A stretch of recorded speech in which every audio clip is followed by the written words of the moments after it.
Hi.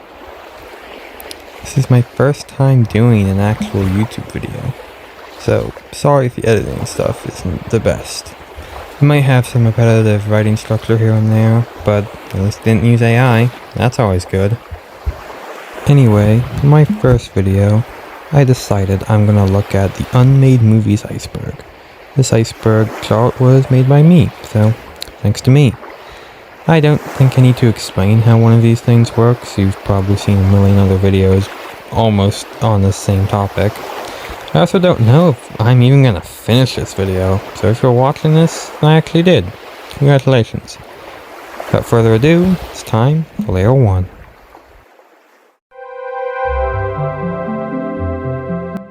Spider-Man 4. After the release of Spider-Man 3, both fans and Sam Raimi felt unhappy with the results.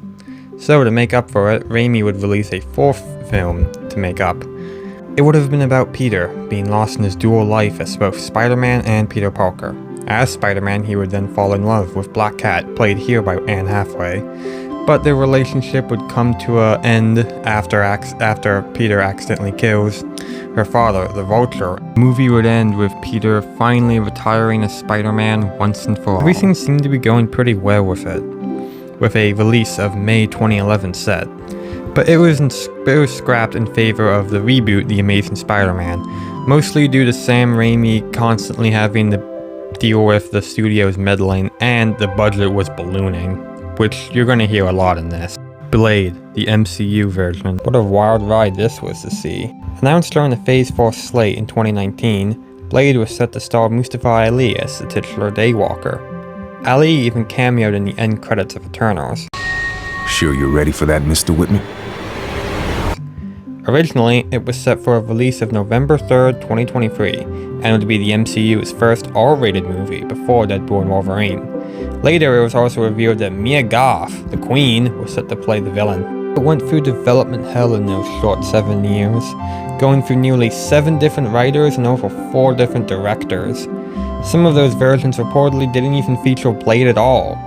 It was just a few weeks ago at the time of writing and recording this that Kevin Feige officially confirmed that Blade was dead in the water, calling himself a loser for letting it fail.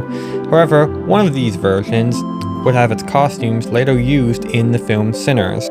Avengers, the Kang Dynasty. Sticking with the MCU for a moment, Kang Dynasty was meant to be the original ending to the multiverse saga, before Doomsday.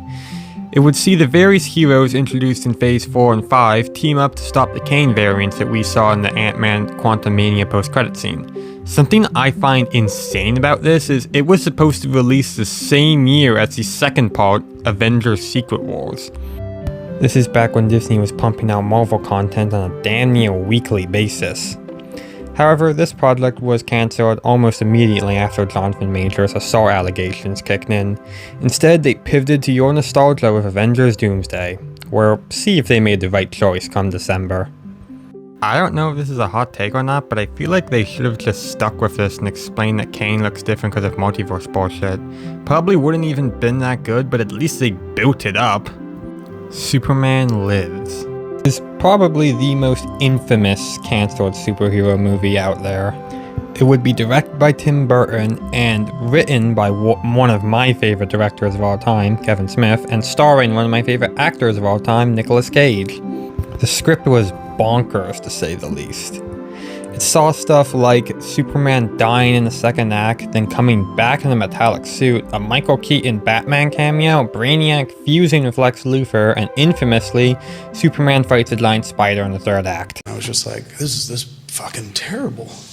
This is a horrible script. I mean, it was just really, really bad. It was kind of like the Batman TV show version of a Superman movie. Very campy. Producer John Peters is mostly to blame why it never happened.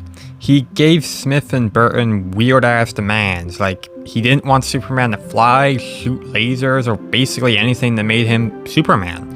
That and a ballooning budget led to it being shelved. The money that was supposed to go to Superman Lives would later go to the Will Smith movie Wild Wild West. Worth it? The Amazing Spider-Man 3. Following the success of the MCU, Sony wanted to hop on the cinematic universe trend using their Spider-Man IP. This was teased in the post-credits scene of TASM 2. The planned third film would have had the Sinister Six as the main villains, who also would have had their own movie before this came out. The symbiote would also have made an appearance and would revive Gwen Stacy, turning her into Carnage during the climax. But since TASM 2 underperformed, these plans were quickly shelved as Sony pivoted to the Spider-Man-less Spider-Man universe, which also got cancelled.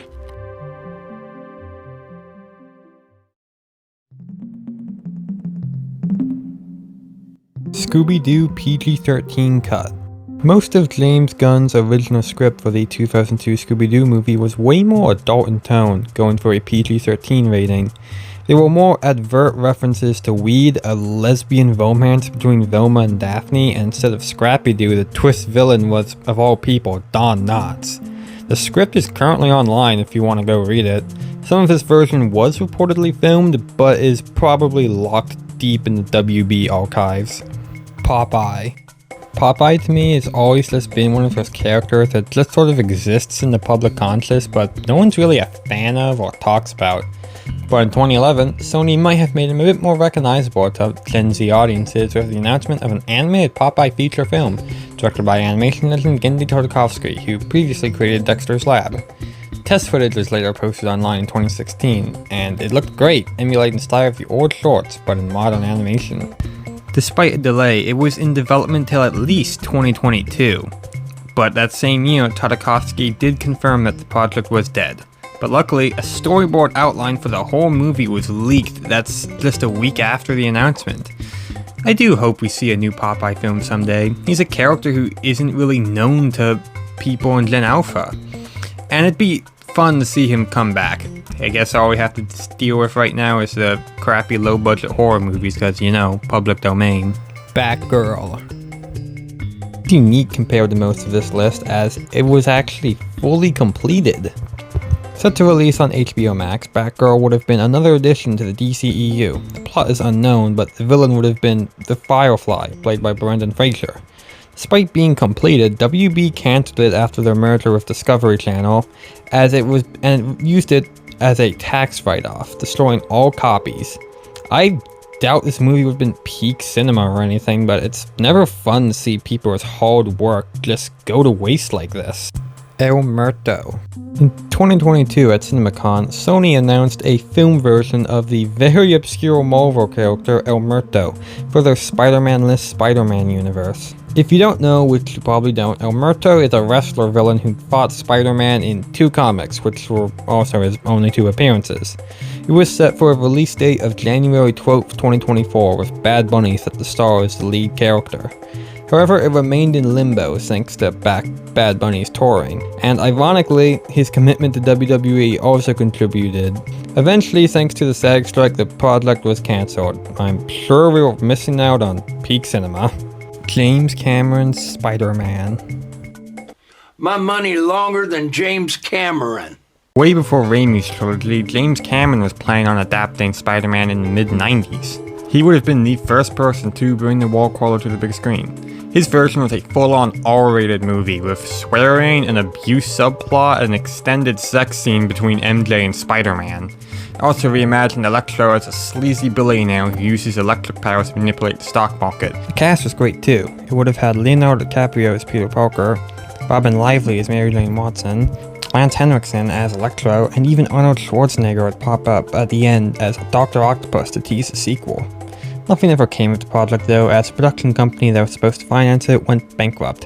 Leo also would soon drop out beforehand, as he didn't want to be typecast for the rest of his career. This is one of my biggest cinema what-ifs. I feel like if this did end up coming out, superhero movies would be way more looked at as for adults and teenagers rather than kids, and also teenagers. In fact, I feel like the MCU might not have even existed if this did end up happening, or it would look very different at least. Batman Continues and Batman Unchained. The third Keaton Batman film would have been called Batman Continues. Not too much is known about the plot, but it would have seen Robin Williams portray the Riddler, and Marlon Wayans was eyed to play Robin.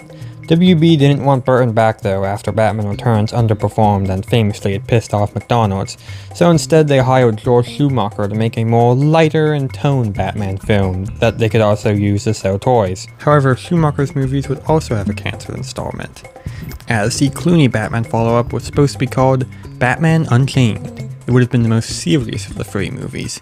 He wanted to make up for Batman and Robin. We do know some things about this one, like Scarecrow and Harley Quinn would have been the villains, and they would be played by Nick Cage and Madonna respectively. There's also a very ambitious dream sequence where Bruce trips on fear gas and sees the villains from all the previous Batman films, and it would end with an appearance from Jack Nicholson's Joker. Despite Schumacher wanting to make this happen, Warner Bros. Still wasn't over Batman and Robin's failure, so they shifted to a more serious reboot, which ended up being Batman Begins.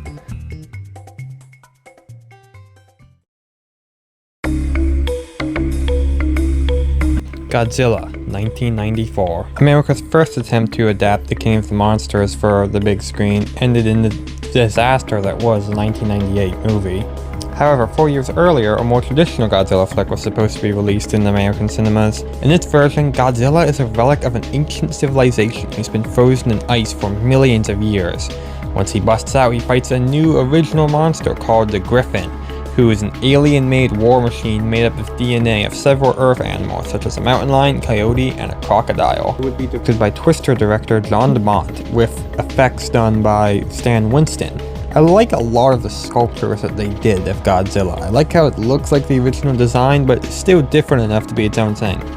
John DeMont was super passionate about the project, but was forced out by the studio after they refused to give him creative control.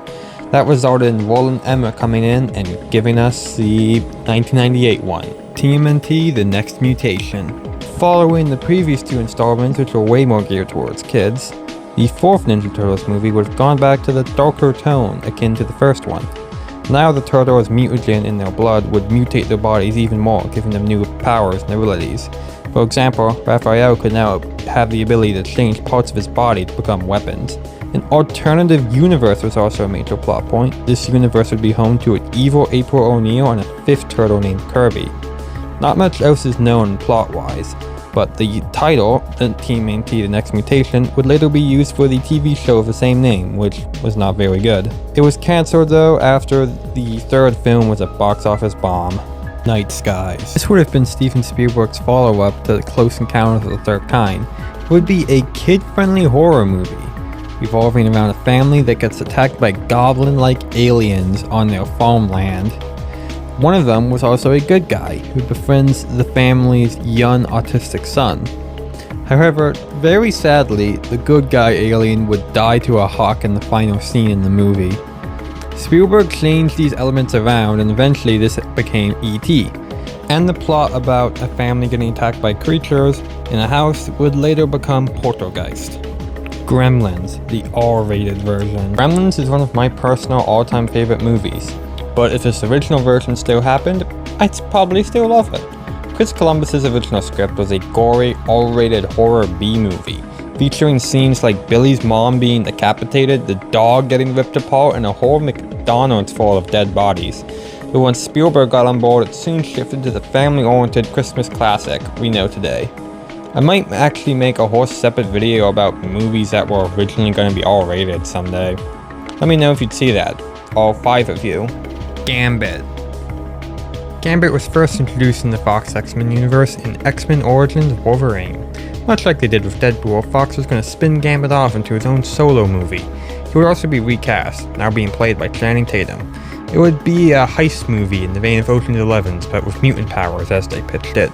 Channing Tatum stood by this project for years, even after it was taken off the schedule multiple times and as it went through multiple directors. It finally healed over and died after Disney bought Fox though, but to make up for it, Tatum played the character in Deadpool and Wolverine, and we'll see him again in Avengers Doomsday later this year. I've been waiting for this. Woo, I'm about to make a name for myself here. I don't think you guys walk away from this. You just make sure people know what happened here today. And when you get out of here, you have a drink for me, yeah? Ghostbusters Hellbound. Despite coming out the week before Batman 1989, Ghostbusters 2 did well enough for Dan Aykroyd to write up a sequel script. Script was titled Ghostbusters Hellbound or Ghostbusters Hellbent, depending on the source we're using. It saw the Ghostbusters, well, go to hell, which in this take is a parallel universe, and they'd end up in the parallel Manhattan called Manhattan. It was described as everything wrong with New York, so it's in constant 24/7 traffic, and Death itself was a Donald Trump-esque character. Bill Murray didn't want to return as Peter Venkman, so Aykroyd's way around this was to just kill him off screen and have Bill Murray cameo as God himself during the climax.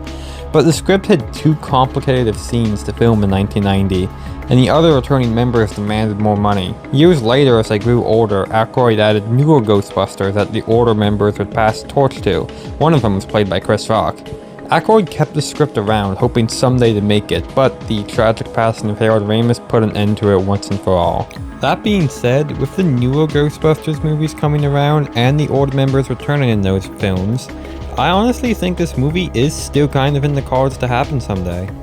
Monsters Inc. 2, Lost in Scaradise. Pixar's first 6 movies were all made under contract to Disney. After Cars, the contract is up, so Disney, still owning full rights to the characters, could make sequels to their movies at will.